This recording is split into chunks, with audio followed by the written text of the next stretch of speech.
I mean, did that sort of motivate you, or? Yeah, I think my films are almost like a chain.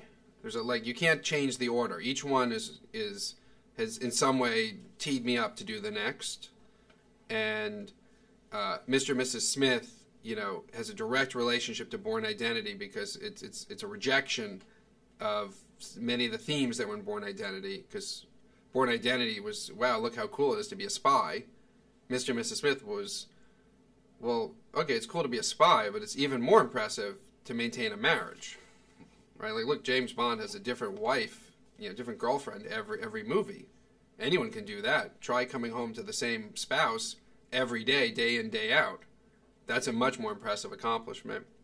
So there was a direct relationship there, and Fair Game is directly related to Mr. and Mrs. Smith and Born Identity because it's the real version of those movies.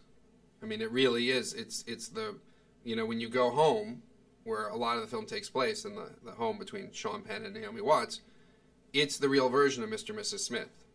And when you're out in the field, it's the real version of Born Identity. And so I think Born Identity and Mr. and Mrs. Smith sort of just led me to Fair Game. Okay, I'm pretty much out of time. Last question. What do you hope the audience takes away from the movie?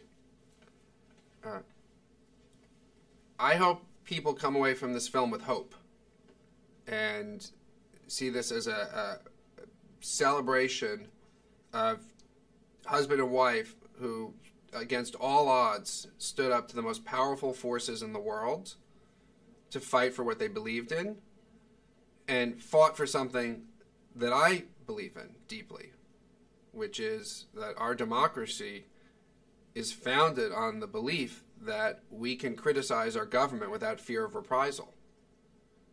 And our country is dependent on that. It's one of the things I'm most proud of as an American.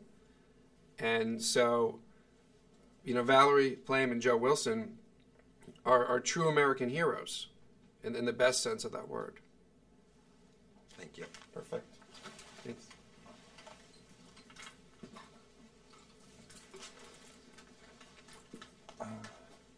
Thanks. Sure, we'll see you in a little bit. So I'm done, right? Yeah.